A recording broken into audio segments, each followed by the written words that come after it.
Alicia. And I'm Maddie. And welcome to the Fangirl Diaries, a podcast where we talk about our obsessions, Reminisce about our teen icons, and explore the books, movies, and shows that made us the incredibly nerdy 30-somethings that we now are.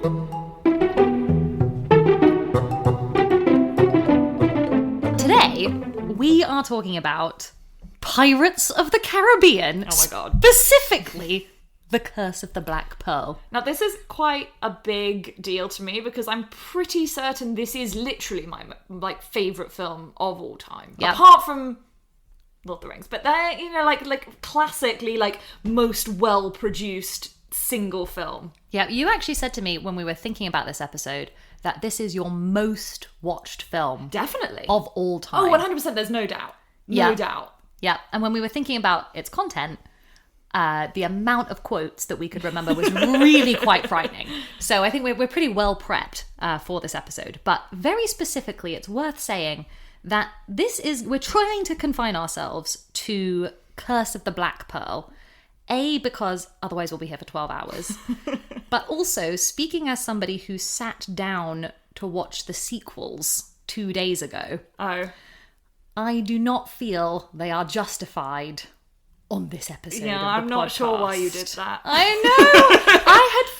I had forgotten because I know the first film so well. We've watched it together multiple times.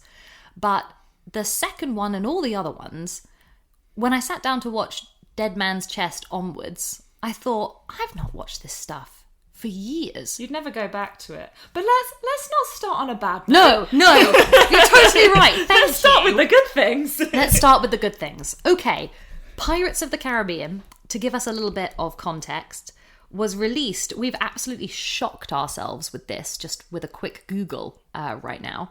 It was released in the summer of 2003, which makes Madeline and I 12 at the time.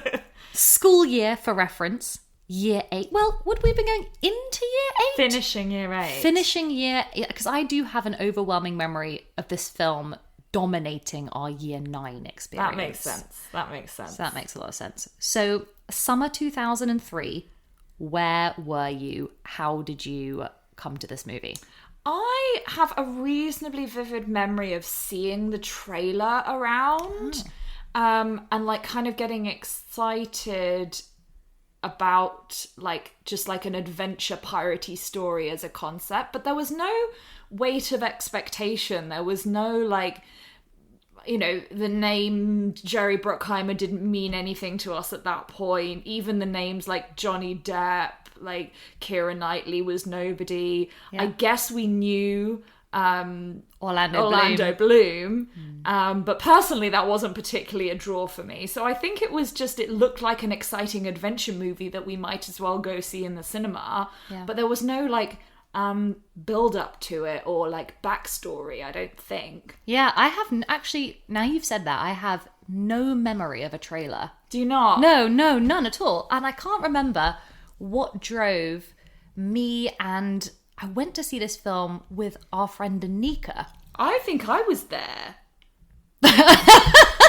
That Madeline, it can't be that you were there and I've forgotten that you were there in the context of this podcast. That cannot be the case. I think I went with Anika. Unless Anika took both of us because she was so excited about it. I wouldn't put it past Anika that she saw it about 5 times. And I know I saw it 3 times in the cinema. So yeah, you're right. We probably went together at some point. stage. It might not have been the first showing. Yep, absolutely. I also remember being accompanied by my parents. My parents had taken us. Probably. Because it was right on the cusp of, it was a 12A, I think. And we were 12 at that point. So, and this was really just when 12A had started to be a thing. I feel like movies weren't quite sure what 12A did or didn't get you at that time. But I remember seeing it with my parents. It must have been because Orlando Bloom was in it and he'd been in Lord of the... I'd never heard of Johnny Depp. No. Ever. No idea who that was. That was all about to change. That name that then dominated the rest of our school experience, I had never heard of. So what were your first impressions of the film? I remember because the opening starts a little spooky and it's quite a slow tone to the beginning with the fog over the sea and the little girl like singing on the boat. It's creepy. And it's creepy. And I remember thinking, oh, this is like maybe a bit slow actually at the beginning, but then suddenly it just hits you with Johnny Depp as Jack Sparrow on the tiny boat, and the tone completely shifts and just takes you into this like rip-roaring kind of pirate adventure movie with this insane character that nobody had ever come up with before. It wasn't like there was a stereotype of that kind of pirate before Pirates of the Caribbean. He completely came up with something completely different. And so, I definitely remember being like, I'm not sure about this. And then suddenly, there's like Jack swaggering along the pier, having like just like stolen the money that he'd just paid for his ship, and being like, this is an adventure now. I can see the moment that you're referring to, because it is a close-up on Johnny Depp's face, and you're right, he's on that sinking mast. That is one of those amazing moments of cinema comedy Genius. action where he steps from the sinking mast casually onto the pier. But the close-up was really the introduction to what I'm going to call just the eyeliner. And the film had me at that moment. Do you think it was our first introduction to men's eyeliner? Okay, I'm not going to lie, I tried to make some notes on this yesterday, and here, Madeline can attest to the fact that my note just says, Pirates of the Caribbean Age of Eyeliner. That was my productive note. That's what the thing I remember. It was, I think if I recall, this was the start of the eyeliner, what we're going to call the eyeliner phase. Yeah. This was, if we were 12, this is the 2003. For me, this is the emergence of emo. It hadn't really gripped us at that stage. No, it was probably around, but we would have been too young or just not cool enough to know what was going on. Yeah. And we're not there yet. Yeah, you're right. It was probably a thing in the States, but it hadn't made its way to suburban all-girls school, Croydon High School, at that point in time. No. So it was really quite something to see some of the most beautiful eyes on the planet. There's going to be a lot of descriptive adjectives used to talk about Johnny Depp in this movie, but rimmed in this incredible eyeliner that I remember at that moment thinking, oh no. But you know what? You would have come into the movie as a serious Legolas / Orlando Bloom fan.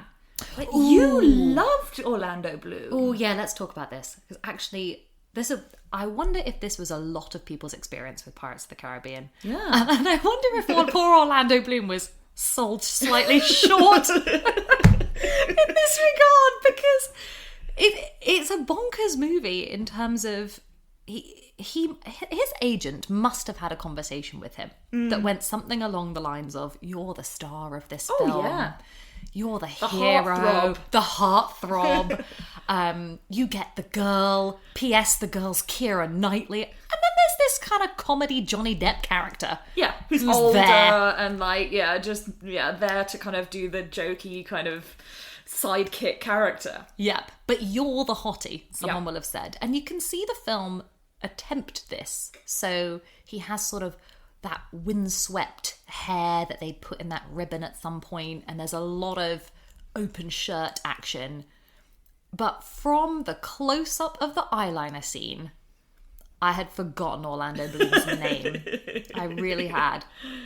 And the film script doesn't do him any favours either, because, like, let's face it, Will Turner's whole character is lame. Yeah. He's lame. Don't they even call him something at some point, like the whelp? Yes, whelp. It's definitely a word that got used. The script itself demeans him. I don't know whether at some point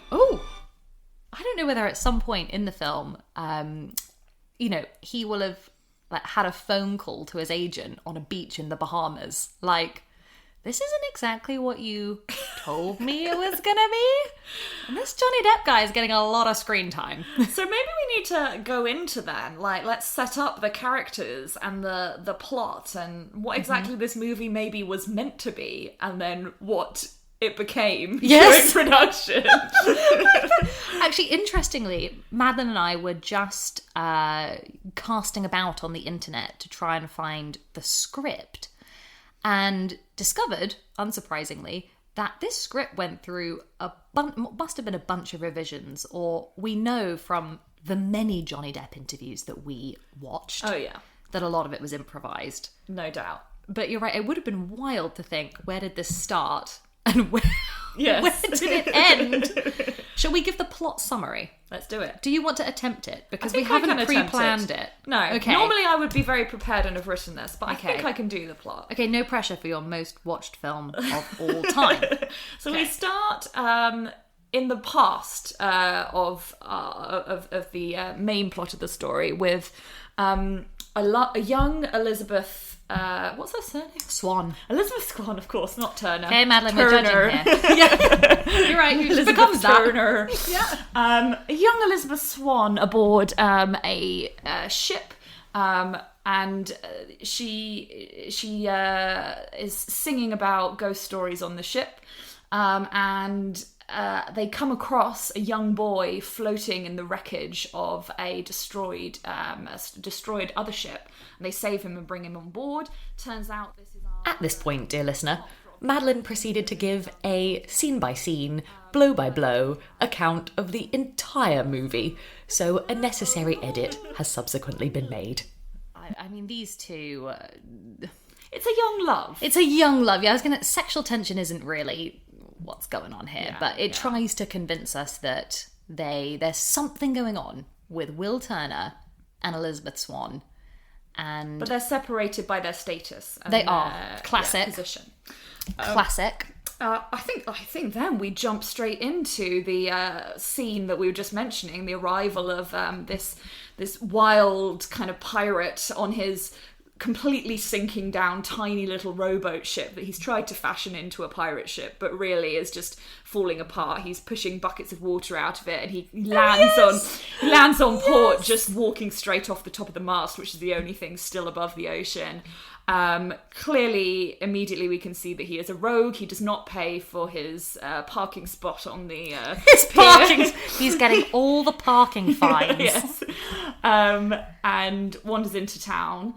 Port Royal. The thing is set in Port Royal, isn't it? Yes, and this is at the same moment that the Commodore Norrington's ceremony is happening.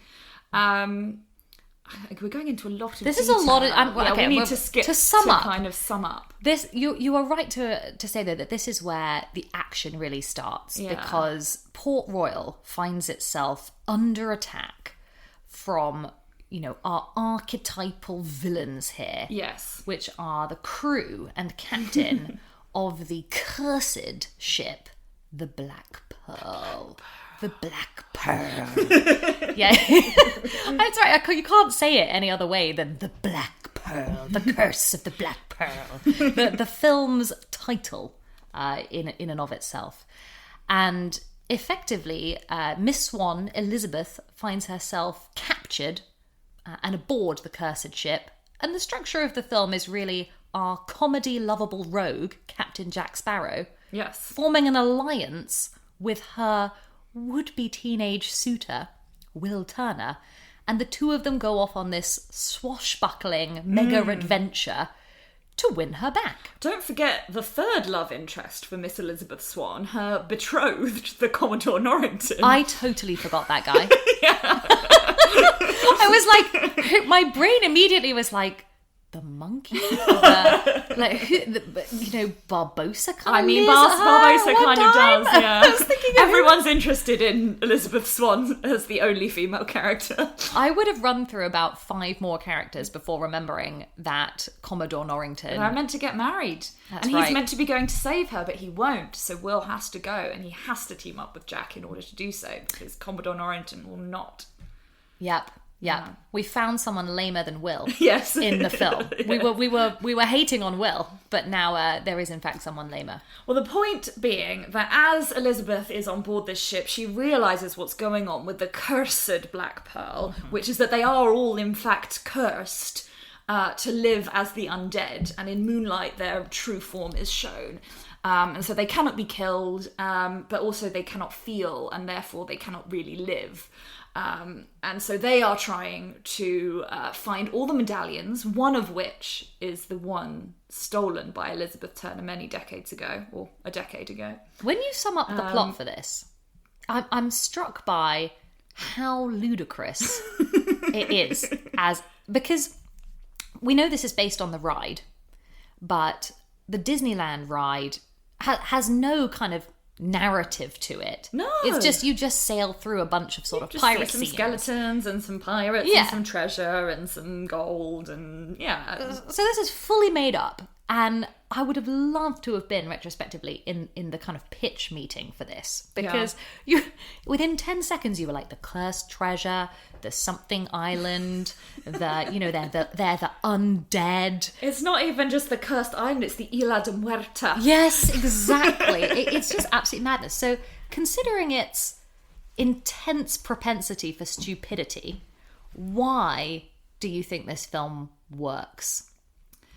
Because it leans into the stereotypes of pirate adventure movies that you want from kind of days gone back, and it has created a great adventure. The structure of the story is just really well put together and keeps you on your seat, but at the same time as leaning into all of that stuff that you want, it's the character of Johnny Depp and the comedy that comes out of his interactions with all the kind of stereotypical characters that just makes it something like new and different that we hadn't seen before.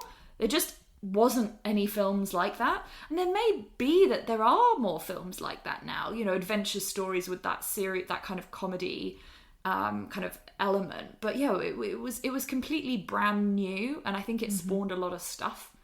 Yeah, I think you're so right. I'm trying very hard not to just talk about this film as, the power of Johnny Depp as Jack Sparrow, but actually I think that is what made it work. We could talk about the ridiculous plot all day, but there was that brilliant balance between somebody so captivating and original as a character, but pitted against these kind of stock archetypes. Yeah. And he makes it work. But he was Oscar nominated for this, wasn't he? I'm sure. I think you're right. Because I specifically remember videotaping the Now, okay, this is going to test my memory. Does that mean I feel like I videotaped, I'm talking VHS taped, the 2003 Oscars? Because 2004.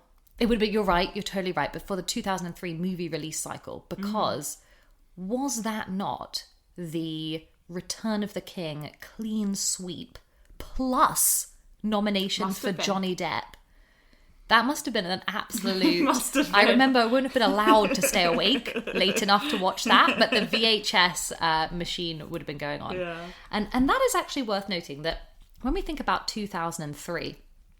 what a year for movies, because it was, for both of us, this film came out in the summer that was the midpoint between, and this is coming on another episode, this sits right in the middle of Lord of the Rings, Two Towers for us, December 2002. Yeah. And we haven't yet had Return of the King. Yeah. So do you think there was any sense that we were sort of primed to latch on to another, desperate for something that could fill that kind of gap in our year? Yep. And then it really did, because so if we think about what this did now at the time, the impact that this had, I definitely left that cinema thinking, I've been changed.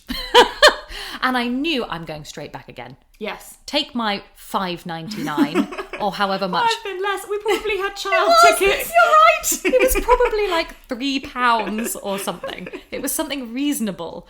And I either went back the next day, we've established maybe with each other. Yeah. I definitely saw it 3 times. Yeah, no doubt. And this was all we talked about at school for a considerable... I mean, can you remember the school impact, the hysteria that this had? Oh, we were like printing off photos of Johnny Depp. Like, probably in those days, all we would be able to find would have been like poster photos in the school library or IT suite, printing those off and sticking them on the inside of our actual school exercise books and then laminating those exercise books for like chemistry. It's so funny you said it, because that is my overwhelming memory of the connection for me between Pirates of the Caribbean and what it was like to be at school that year. The abuse of the Croydon High School printing system. Yep. I'm pretty sure new rules were brought into play that year about amount of... I remember... It was probably more expensive then. Like, I thought this also arrived at the moment where, this is very technical and specific now, but do you remember the school getting the colour laserjet printer? Because I do, and we used it for this. I don't, but I can imagine we did. Used it for this. Everybody, just for posterity's sake, the school issued you all in September at the start of each new academic year with this thing called a homework diary that, could not be lost at all. This was the source of, it was basically your planner, but it was also yours to personalise. And within about 5 minutes of the new school year, nobody could tell anybody's homework diary apart from one another because they all had Johnny Depp's face on there. I don't think I saw I bet a single... I could find mine. Yeah. Maybe that's a segment for a future episode, is digging out our old homework diaries. Our old homework diaries. You're right. I never threw mine away because they were such... They were beautiful. These were works of art. These were... collages. Absolute collages. You would almost be able to tell the year just by looking at who was on the cover of everybody's homework diary. Yeah. I feel like the homework diaries are going to feature a lot for this reason, but Johnny Depp was certainly big. And the other thing that I think we've kind of hinted at when we were talking about Orlando Bloom's poor role in the film is definitely another thing that this is the first example of that will feature heavily in many of the discussions, is the concept of the character that was not meant to be the heartthrob being the object of our desire and our affection. The kind of the slight rogue or even outright terrible person being the one that we fall in love with. Do you think this is a trend of ours? Yes. Yes. But this was somehow a trend, because you're so right. There are things that we will discuss where unique to you and I is some sort of fascination with someone that everyone else thinks, what? What is wrong with you two? What? Whereas I think it was very quickly universally agreed that Johnny Depp was the kind of standout hottie of this movie. There but in a non-traditional way. Yes, in an unexpected sort of way. You're completely right. And there was a few Will Turner fans out there. Yes. There were a few people printing off Will Turner and putting them in their homework diaries. I've forgotten them in my mind, but I'm sure that they were there. But then, just to briefly address the other films, and I mean really briefly, the reason you said this film was so effective, the uniqueness of Jack Sparrow, I feel is at the centre of what's wrong with why this film was never really built for sequels. This film is a standalone masterpiece. It has a beginning, middle, and end, and they should have left it there. And the 2000s are defined by these atrocious sequels across all kinds of... we're still going on today, but... sequels, remakes, rebuilds, reboots. All of this. But when you start to see the Captain Jack Sparrow character stretched out over these other films, he was never meant to be somebody who underwent kind of character development, and so he doesn't. So it starts to get a little bit tiring. But that is all I'm going to say about the films. Well, about I was the just going to sequels. say, he then becomes what I said the other characters were. He then becomes a stereotype Yes. of himself. Yes, he does. Whereas when he was brand new and fresh, there was nothing like that. And then if you do, you need then the other characters can be stereotypes because he's new. But if everybody in your film is a stereotype, then what are you going to do? It's not going to be interesting. Yeah, and it doesn't work. The other overwhelming memory that I have of our Pirates of the Caribbean obsession, and it was an obsession. The minute this came out on DVD, I feel like you and I probably had it on day one. We probably organised a sleepover. In fact, I know that we did. I think it was at Claire's house to watch it on whoever had the biggest television, which I think was Claire. Probably Claire. And to watch it again. We had also both got, and this is such a fantastic aspect of the film, we both had copies of the CD soundtrack. And we were obsessed with it. Yes. You had the piano music. I still have the piano music. Yep. I still play it occasionally. It's great. Yep. This soundtrack is such a win. And it's taken on a life of its own. Like, there are club remixes to this day of the dun, dun, dun, dun, dun, dun, dun. It's such a tune. It is. So it does good. make it. And because that's part of the setting of the kind of the real pirate swashbuckling theme, it just goes really heavy into creating a kind of a classic sound that really fits that kind of side of things, that is part of the create all the archetypes and then also have this other character. It just adds to the atmosphere at every moment. 100%. I mean, Jono has said a firm no, but when we were thinking about what to put on our dance floor wedding playlist, I genuinely ran the remix version of the main theme tune. And in my defense, I was like, everyone loves this. Yeah. Everyone here was 12 years old at the same time as us. Everybody will go nuts for this music, but it was shouted down. But I still would defend that the soundtrack for this is just, you can't hear it and not be transported back to that summer that we were 12 years old and watching this film. And why is it Hans Zimmer? Yes, or is it Klaus Badelt? I can't remember. Uh-oh. We're going to have to Google. This out of the, oh my gosh. Cut this out of the... No, I think... Do you know why it's also difficult to remember? I think the composer, this is getting technical now, changed between... Or is it Gore Verbinski? Gore Verbinski is the director. Oh, hold on. Yeah, he directs it. It's a Jerry Bruckheimer production. So it has all your kind of elements, but I think it's Klaus Badelt who does the soundtrack. It's a tense moment. We should have bet on it. And it's both of them. Okay, it's Klaus Badelt, produced by Hans Zimmer. So we've got just multiple geniuses at work here. Now, interestingly, this has stirred something in me.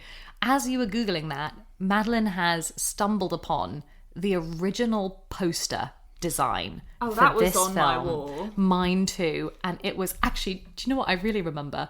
That was sold out in HMV. Really? You know where they used to have the posters at the back in that sort of sliding capsule? And I remember multiple attempts at going into HMV Croydon and trying to find... Going through the back. And they had them all rolled up with the numbers on, and they're like sitting in the little thing. Oh, I was just desperate for this poster. I wonder where I found it, because I definitely had it up as well. I'm sure. I must have got it from somewhere in the end. But this poster itself, for anyone who can't remember, it's the one with Johnny Depp's face front and centre. He has got the Jack Sparrow pistol, the one with one shot, and his swashbuckling sword sort of crisscrossed over, and he's leaning into the middle of them. Everyone in this poster just looks great. Yes. The airbrushing on that's the best Keira Knightley has ever looked. She's fantastic. This even manages to make Orlando Bloom's character look slightly sexy and dangerous. Yeah, but it's clearly focused on Johnny Depp. 100%. And he is just staring out at this poster. Yeah, I think I'm going to need to dig mine out from somewhere, because this even makes Barbossa look good. The skull. The skull. He's got a cool hat. It's absolutely fantastic. So now we have got to assign some ratings Oh my goodness. to this film. So, to introduce our categories as we go, our first category that we will apply to all of the various things that Madeline and I discuss on this podcast is, and this is so not a shock for us, the thermometer. Make What no kind mistake. of thermometer do we mean, Alicia? Kind of thermometer do we mean? How hot is this movie? It's what is the spicy level of this movie? Because there will be some things we discuss that we were incredibly obsessed with and geeky about, but that didn't really have much of a spice level in there. And actually, I'll be interesting to see how we rate this, because I know some of the other things we're going to discuss, but no, let's dive into it. This is going to be out of 100 degrees is the top level available on the thermometer. I'd be really interested to see what you're going to give this. I mean, I'm going to give it a strong 45 degrees. Okay, love it. Why? Because remember, we were 12. Yep. It was very impactful. Yep. And to us, at that moment, 45 degrees would have been the strongest we had ever felt in terms of heat. I'm going to disagree when we talk about... when this gets to the episode about Lord of the Rings 2 Towers, Okay. I'm going to make a strong case. But I'm with you. It certainly was for me. I do remember that being an extreme feeling of, just walking out of the cinema and thinking, I have fallen in love, and it is with a 40-year-old man that wears eyeliner. But ultimately, the film is not too explicit. Not at all. It is, but it does insinuate quite a lot, especially between Jack and Elizabeth. And it does make you think that there's something there, even though there isn't. Mm-hmm. You're talking about the stranded on the island scene. Yeah, that. And even earlier, like when he captures her and has her like round the neck. And like it's trying to give that off if you want to see that, but without... it's setting up all the kind of sparks, but never sets fire to them. That for me actually was really the death knell for the Elizabeth and Will storyline. Yeah. That the film at once tries to convince us that these two characters have some sort of romance between them. Yeah. Even that scene where they're sitting below deck in the boat and Will and Elizabeth have this moment, the camera lighting is very low. They touch the medallion at some point. And I remember thinking, It's not sexy. it's not sexy, I'm not buying it. Because it's bookended by all these other moments that are much better. That were much better. What would you give it then? I think you're pretty accurate. I might even give it... You see, you're right to separate these two things. The film in its own right maybe has a spice level. I'd even put it at 30 degrees, just because I know... I mean, we've got to leave some scope for some of the other stuff that we're going to talk about. The film itself is really tame in terms of spice. It is. I mean, Will and... spoiler alert if you've not seen this film. That's crazy. But Will and Elizabeth, the big crescendo is that they have that incredibly staged Disney kiss at the end. On a cliff. Not sexy at all. I'm worried they're going to fall over. No. Even despite the attempt of that brilliant line, he's a pirate. They still couldn't salvage it. But you are spot on. Any element of sort of sexiness in this movie is entirely provided by those moments between Johnny Depp's character, Jack Sparrow, or even there are some great moments where he continuously gets hit in the face. Yeah. By all of what can only be, let's call it as we see it, the prostitutes. Yes. In Tortuga continuously beat him up. He's this sort of roguish character. But while the spice level of the film is about 30 degrees, you are spot on. I remember leaving that cinema thinking, I'm changed. Yeah. I was going to do the wicked. Something has changed within me. Something is not the same.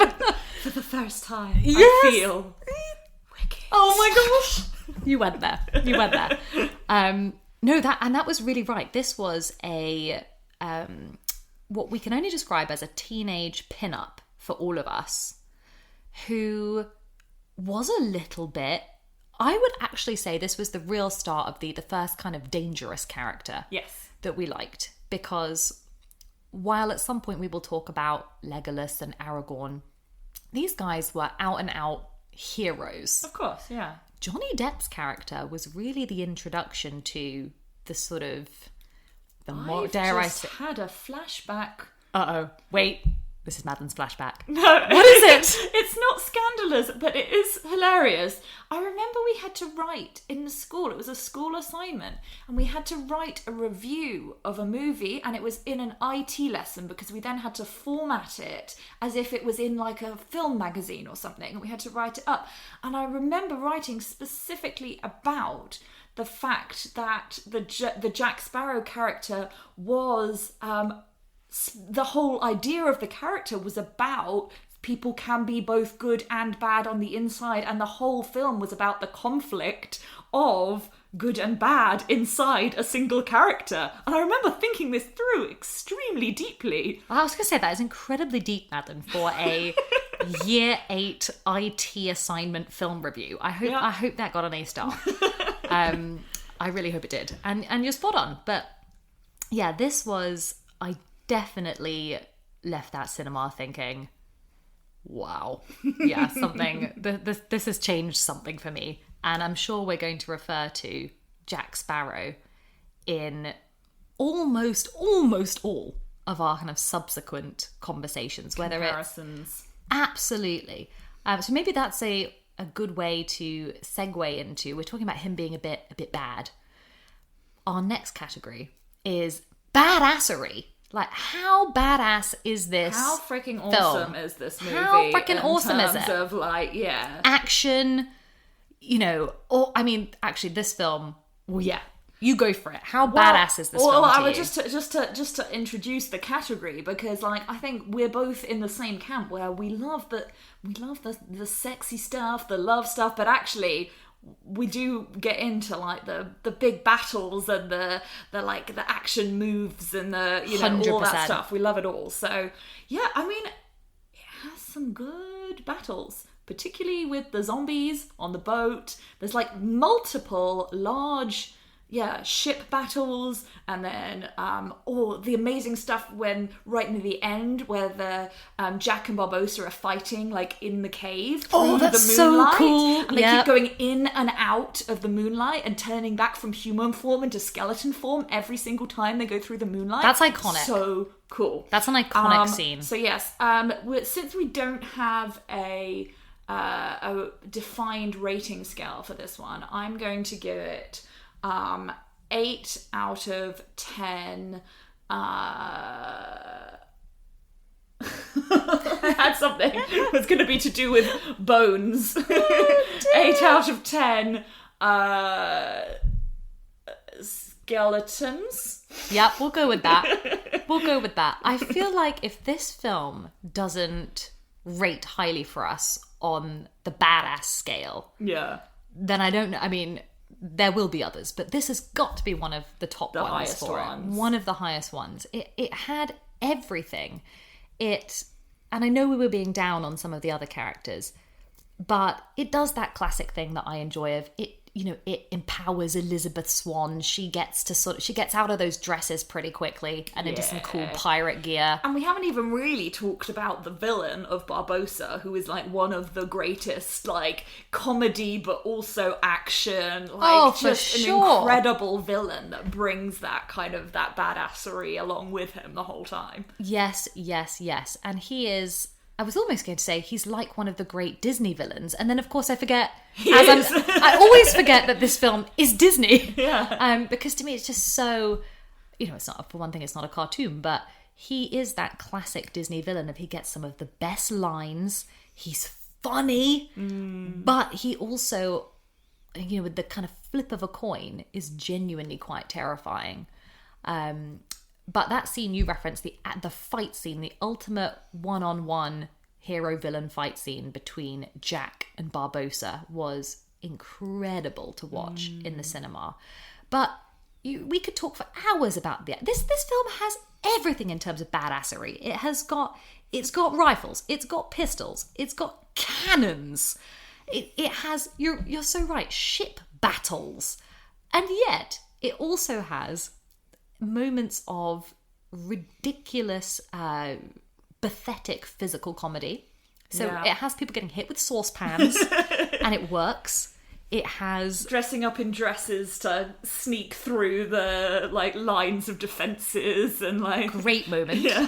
It has Elizabeth wielding her sort of bedpan as a poker. Yeah. And there's just these they're stuffing the cannons at one point with leftover spoons, and yet somehow the jeopardy is still incredibly high. Yeah.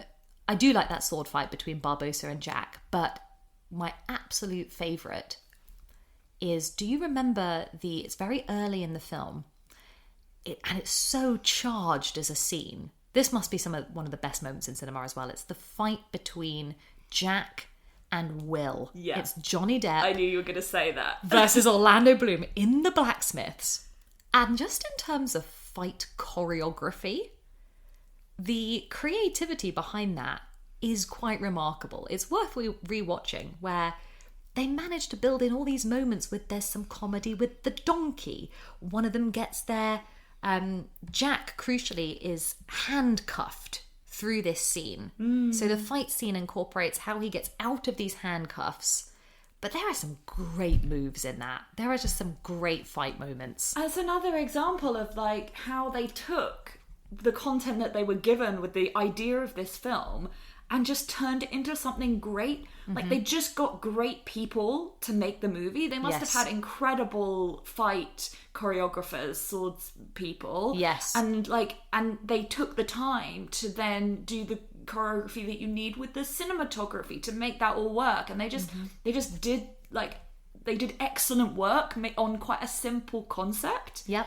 And similarly on the badassery, the CGI of the skeletons was completely revolutionary. Yes. Nobody had ever seen anything like it before, and that's what they actually pitched quite a lot of the trailer around, was hyping up this kind of spooky and this amazing CGI, to the point where you'll remember from the Lord of the Rings behind the scenes, they were trying to do the skeletons in the Return of the King, in the shadows under the mountains, and they saw the trailer for Pirates of the Caribbean and went, oh shit, someone's done it before us. It's not every day that Lord of the Rings is bested. Yeah. But you're right, and it's so easy to forget the impact of those special effects now, because we're almost immune to it. We're used to it now. I, for one, found it interesting that it was Orlando Bloom on screen using a very different weapon. Orlando Bloom had become, so synonymous with Legolas and that bow and arrow action. Yeah. Legolas has those knives in Lord of the Rings that he has sheathed at his back that occasionally there's some great stuff with, but he's using your classic, I think it's a rapier in this film. It's the classic swashbuckling sword action, and he's pretty good at it. I'm sure we're watching stunt doubles a lot of the time, but it was interesting to see the diversification of Orlando Bloom's kind of on-set action repertoire, definitely. So that brings us on to our final category, which is the obsession fuel, the petrol for Madeline and Mai's tank, for how much we were able to get out of this movie in terms of, when we talk about this category, we're normally looking for things in films or books or whatever we're going to talk about that pertains to use of maps or other languages or the prequels lore. Or the lore. Exactly. The real intense geekery that potentially surrounds it. How much of this do you find in Pirates of the Caribbean? And we're thinking about, is it a quarter tank, half tank, full tank? How much did this fill up the geek tank? I think I'm going to go extremely controversial and say that this is almost a low to empty tank of obsession fuel. Agreed. Because as much as we were obsessed with it, it was not the for those reasons. We couldn't dig into the history of the characters. We couldn't learn about new worlds and write in new languages. It's set in the real world, in history. It has a defined beginning, middle, and end, and that's all it needs. And it was easy to get obsessed with it, but you were getting obsessed with just rewatching it or enjoying the characters as they were, and being obsessed with the sexiness of Johnny Depp. It did not fuel a whole kind of realm of geeky nerddom. And I think that's reflected in the fact that, when you go on to online forums and people writing fan fiction, there were people writing those things for Pirates of the Caribbean, but not in the same way as things like Lord of the Rings and Harry Potter and those ones that you really got desperately into the world. I completely agree. I would give this an empty tank in terms of that surrounding geek potential. There's nothing. It's not based on a book. It's based on a ride. It's based on a theme park which ride. We did make sure we went to. Which we absolutely went to and found highly disappointing. They just stuck like one figurine of Johnny Depp in there. I feel it was very token, but no, this had no potential to expand really for us into that realm of intense geekery that was part of our other obsessions. On the other hand, I would point out that Pirates of the Caribbean is relatively unique in that this is and was one of our obsessions, but it was the sort of thing that if we mention this to other people, normal people, they're on board with. Everyone loves this film. Of course, everyone loves it. Everyone loves it, which can't be said for some of the other things that we are going to discuss, we love, that we spend hours on, that everyone else thinks you two are just stupid. Like, what is wrong with you? But this is just universally beloved, and I think its potential, it's easy watching. It's a blockbuster. I feel like going and watching it right now. Yep. Well, we can't because we need to do a couple more things. We need to talk about its USP, or the moment, the quintessential best moment of this movie for you, or the thing that stands out in time. It's USP. I was going to actually go a bit rogue and say what we've kind of already said, and that its USP is almost the visual character design of Jack Sparrow. The bandana. Because now people associate a bandana and a little coin and the weird plaited beard and the eyeliner as a pirate. They never would have done before. So Never. True. And that's its USP. It's created a whole new type of character that didn't exist before. I'm going to talk about a scene. Okay. I was going to say it's my favourite scene, but now I'd introduce that fight scene. Okay, one of my favourite scenes from this film is that one where Jack Sparrow has rescued Elizabeth from drowning. He does this very creative Olympic-level dive off the side of a boat. I'm sure it's his stunt double. And it's that following scene where, when we think about, the thermometer, 12-year-old me was intensely engaged with that scene. And I can't even remember too much of the dialogue, but Elizabeth's sort of all drenched from the sea, and she's got Johnny Depp just draped around her, and their interaction is fantastic. It's great acting, actually, from Keira Knightley, which I won't say too often. But she absolutely captures the look of someone who is, and I think she's about 17 in this movie, someone who's 17 and has got Johnny Depp draped around them.